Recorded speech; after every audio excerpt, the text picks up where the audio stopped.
Good morning class. हमारा third lesson चल रहा है बंधुत्व जाति और वर्ग। उसमें हमारा आज 6th पॉइंट है साहित्यिक स्रोतों का इस्तेमाल। कि जो इन्होंने ग्रंथ लिखे हैं उनमें जो साहित्यिक स्रोत हैं उनका कैसे इस्तेमाल किया जाता है, हमें उन ग्रंथों के बारे में पता लगाने के लिए। इतिहासकार और महाभारत। यदि आप इस अध्याय के स्रोतों की ओर गौर करें तो आप पाएंगे कि इतिहासकार किसी ग्रंथ का विश्लेषण करते समय अनेक पहलुओं पर विचार करते हैं तथा इस बात का परीक्षण करते हैं कि ग्रंथ किस भाषा में लिखा गया है, पाली, प्राकृत अथवा तमिल जो आम लोगों द्वारा बोली जाती थी, अथवा संस्कृत जो विशिष्ट रूप से पुरोहितों और खास वर्ग द्वारा प्रयोग में लाई जाती थी। इतिहासकार ग्रंथ के प्रकार पर भी ध्यान देते थे। क्या यह ग्रंथ मंत्र थे जो अनुष्ठानकर्ताओं द्वारा पढ़े और उच्चारित किए जाते थे, अथवा ये कथा ग्रंथ थे जिन्हें लोग पढ़ सकते और सुन सकते थे तथा दिलचस्प होने पर जिन्हें दोबारा सुनाया जा सकता था। इन्होंने ये देखा है कि जो ये महाकाव्य लिखे गए थे उनकी पहले तो भाषा देखी है कि जो ग्रंथ है वो किस भाषा में लिखा गया है। जो इतिहासकार हैं वो ये देखते हैं किसी भी ग्रंथ को देखने, जब वो स्रोत का पता लगाते हैं तो पहले तो ये देखते हैं कि वो ग्रंथ किस भाषा में लिखा गया है, वहाँ के आम लोगों की बोलचाल थी या फिर कोई खास भाषा जो खास वर्ग बोलता था वो भाषा ली गई है। फिर ये देखते हैं कि ये मंत्रों से उच्चारित किया गया है या फिर इसमें कथा के रूप में लिखा गया है। मंत्र तो क्या थे, अनुष्ठान करता ही उनको अनुष्ठानों के रूप में उच्चारण करते थे, लेकिन अगर कथा थी तो लोग उसको पढ़ करके सुना भी सकते थे और दूसरे उसको सुन भी सकते थे। इसके अलावा इतिहासकार लेखकों के बारे में भी जानने का प्रयास करते हैं जिनके दृष्टिकोण और विचारों ने ग्रंथों को रूप दिया। मान लो हम कोई चीज लिख रहे हैं, कोई बुक लिख रहे हैं, तो उसमें हमारे विचारों का भी अफेक्ट पड़ता है कि हमारे खुद के विचार कैसे हैं और हम दूसरों को क्या दिखाना चाहते हैं उसमें। इन ग्रंथों के श्रोताओं का भी इतिहासकार परीक्षण करते हैं क्योंकि लेखकों ने अपनी रचना करते समय श्रोताओं की अभिरुचि पर ध्यान दिया होगा। इतिहासकार ग्रंथ के संभावित संकलन, रचना काल और उसकी रचना भूमि का भी विश्लेषण करते हैं। इन सब मुद्दों का जायजा लेने के बाद ही इतिहासकार किसी भी ग्रंथ की विषय वस्तु का इतिहास के पुनर्निर्माण के लिए इस्तेमाल करते हैं। महाभारत जैसे विशाल और जटिल ग्रंथ के संदर्भ में आप कल्पना कर सकते हैं कि यह कार्य वह संस्कृत में है या फिर अन्य भाषाओं में भी इसके संस्करण मिलते हैं, किंतु महाभारत में प्रयुक्त संस्कृत वेदों अथवा प्रशस्तियों की संस्कृत से भी कहीं अधिक सरल है। अतः यह संभव है कि इस ग्रंथ को व्यापक स्तर पर समझा जाता था। इतिहासकार इस ग्रंथ की विषय वस्तु को दो मुख्य शीर्षकों, एक तो आख्यान या एक उपदेशात्मक के अंतर्गत रखते हैं। आख्यान में तो ये है कि जो मंत्र लिए गए हैं उनकी व्याख्या की गई है, या फिर जो कथा है उसमें उपदेश है कि भाई लोगों को उपदेश दिया गया है, अच्छी बातें बताई गई हैं, जीवन से रिलेटेड, उनके व्यवहार से रिलेटेड ये चीजें उसमें रखी जाती हैं। आख्यान में कहानियों का संग्रह और उपदेशात्मक भाग में सामाजिक जो आचार विचार के मानदंडों का चित्रण है। किंतु यह विभाजन पूरी तरह अपने में एकाकी नहीं है। उपदेशात्मक अंशों में भी कहानियां होती हैं और बहुधा आख्यानों में भी समाज के लिए एक सबद निहित होता है। अधिकतर इतिहासकार इस बात पर एकमत हैं कि महाभारत वस्तुतः एक भाग में नाटकीय कथानक था जिसमें उपदेशात्मक अंश बाद में जोड़े गए। उसके बाद इन्होंने आगे बताया है कि आरंभिक संस्कृत परंपरा में महाभारत को इतिहास की श्रेणी में रखा गया है। इस शब्द का अर्थ है ऐसा ही था। क्या महाभारत में सचमुच हुए किसी युद्ध का स्मरण किया जा रहा था? इस बारे में हम निश्चित रूप से कुछ नहीं कह सकते। कुछ इतिहासकारों का मानना है कि स्वजनों के बीच हुए युद्ध की स्मृति ही महाभारत का मुख्य कथानक है। अन्य इस बात की ओर इंगित करते हैं कि हमें युद्ध की पुष्टि किसी और साक्ष्य से नहीं होती। लेखक, एक या कई और तिथियां, यह ग्रंथ किसने लिखा, इस प्रश्न के कई उत्तर हैं। संभवतः मूल कथा के रचयिता भाट सारथी थे जिन्हें सूत कहा जाता था। ये अक्षत्रिय योद्धाओं के साथ युद्ध क्षेत्र में जाते थे और उनकी विजय और उपलब्धियों के बारे में कविताएं लिखते थे। इन रचनाओं का प्रेषण मौखिक रूप में हुआ है। 5वीं शताब्दी ईस्वी पूर्व से ब्राह्मणों ने इस कथा परंपरा पर अपना अधिकार कर लिया और इसे लिखा। यह वह काल था जब कुरु और पांचाल, जिनके इर्द गिर्द महाभारत की कथा घूमती थी, मात्र सरदारी से राजतंत्र के रूप में उभर रहे थे। क्या नए राजा ने अपने इतिहास को अधिक नियमित रूप से लिखना चाहते थे। यह भी संभव है कि नए राज्यों की स्थापना के समय होने वाली उथल पुथल के कारण पुराने सामाजिक मूल्यों के स्थान पर नवीन मानदंडों की स्थापना हुई, जिनका इस कहानी के कुछ भागों में वर्णन मिलता है। लगभग 200 ईस्वी पूर्व से 200 ईस्वी के बीच हम इस ग्रंथ के रचना काल का एक और चरण देखते हैं। यह वह समय था जब विष्णु देवता भी की आराधना प्रभावी हो रही थी। तब तथा श्री कृष्ण को, जो इस महाकाव्य के महत्वपूर्ण नायकों में से एक है, उन्हें विष्णु का रूप बताया जा रहा था। कालांतर में लगभग 200 से 400 ईस्वी के बीच मनुस्मृति से मिलते जुलते बृहत उपदेशात्मक प्रकरण महाभारत में जोड़े गए। इन सब परिवर्धनों के कारण ये ग्रंथ, जो प्रारंभिक रूप में संभवतः 10,000 श्लोकों से भी कम रहा होगा, बढ़कर 1,00,000 श्लोकों वाला हो गया।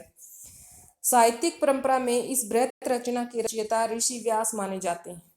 सदृश्यता की खोज महाभारत में अन्य किसी भी प्रमुख महाकाव्य की भांति युद्धों, वनों, राजमहलों और बस्तियों का अत्यंत जीवंत चित्रण है।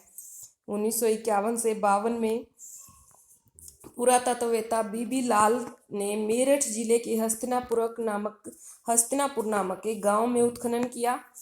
क्या यह वह गांव महाकाव्य में वर्णित हस्तिनापुर था? हालांकि नामों की समानता मात्र एक संयोग हो सकता है, किंतु गंगा के ऊपरी दोआब वाले क्षेत्र में इस पुरास्थल का होना, जहां कुरु राज्य भी स्थित था, इस ओर इंगित करता है कि यह पुरास्थल कुरुओं की राजधानी हस्तिनापुर हो सकती है, जिसका उल्लेख महाभारत में आता है।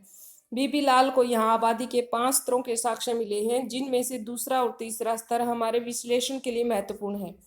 दूसरे स्तर पर मिलने वाले घरों के बारे में लाल कहते हैं कि जिस सीमित क्षेत्र का उत्खनन हुआ, वहां से आवास घरों की कोई निश्चित प्रयोजना नहीं मिलती, किंतु मिट्टी की बनी दीवार और कच्ची मिट्टी की ईंटें अवश्य मिलती हैं। सरकंडे की छाप वाले मिट्टी के प्लस्तर की खोज इस बात की ओर इशारा करती है कि कुछ घरों की दीवारें सरकंडों से बनी थी, जिन पर मिट्टी का प्लस्तर चढ़ा दिया जाता था। तीसरे स्तर लगभग 6ठी से 3री शताब्दी ईस्वी पूर्व के लिए लाल कहते हैं कि तृतीय काल के घर कच्ची और कुछ पक्की ईंटों के बने थे। इनमें शोषक घट और ईंटों के नाले गंदे पानी के निकास के लिए इस्तेमाल किए जाते थे तथा वल्य कूपों का इस्तेमाल किया जाता था। कुओं और मल की निकासी वाले गर्तों दोनों ही रूपों में किया जाता था। नेक्स्ट इसमें बताया गया है कि क्या नगर का यह चित्रण महाकाव्य के रूप में कथानक के बाद जोड़ दिया गया, जब इस क्षेत्र में नगरों का विकास हुआ, अथवा यह मात्र कवियों की ही कल्पना की उड़ान थी, जिसकी अन्य किसी भी साक्ष्य के साथ तुलना कर उसे प्रमाणित नहीं किया जा सकता। एक और उदाहरण पर गौर कीजिए। महाभारत की सबसे चुनौतीपूर्ण उपकथा द्रौपदी से पांडवों के विवाह की है। यह बहुपति विवाह का एक उदाहरण है, जो महाभारत की कथा का अभिन्न अंग है। यदि हम इस महाकाव्य के इस अंश का विश्लेषण करें, तो ये विदित होता है कि लेखक ने विभिन्न तरीकों से इसका स्पष्टीकरण देने का प्रयास किया है। द्रौपदी के विवाह के बारे में यहाँ बताया गया है।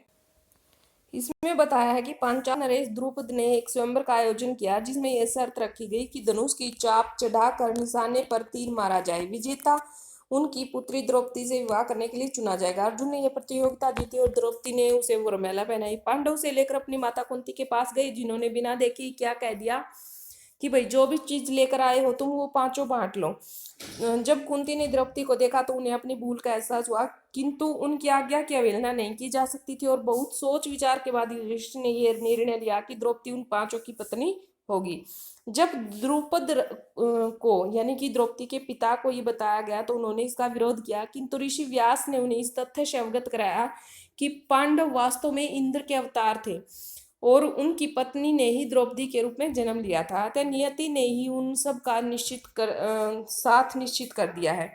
व्यास ने यह भी बताया कि एक बार युवा स्त्री ने पति प्राप्ति के लिए शिव की आराधना की और उत्साह के अतिरेक में एक के बजाय 5 बार पति प्राप्ति का वर मांग लिया। इसी स्त्री ने द्रौपदी के रूप में जन्म लिया और शिव ने उसकी प्रार्थना को परिपूर्ण किया। इन कहानियों से संतुष्ट होकर द्रुपद ने इस विवाह को सहमति दे दी। इतिहासकारों का, जो वर्तमान इतिहासकार है, उनका ये सुझाव है कि लेखकों द्वारा बहुपति विवाह संबंध का चित्रण इस बात की ओर इंगित करता है कि संभवतः यह प्रथा शासकों के विशिष्ट वर्ग में किसी काल में मौजूद थी, किंतु साथ ही इस प्रकरण के विभिन्न स्पष्टीकरण इस बात को भी व्यंजित करते हैं कि समय के साथ बहुपति प्रथा उन ब्राह्मणों में अमान्य हो गई जिन्होंने कई शताब्दियों के दौरान इन ग्रंथ को पुनर्निर्मित किया।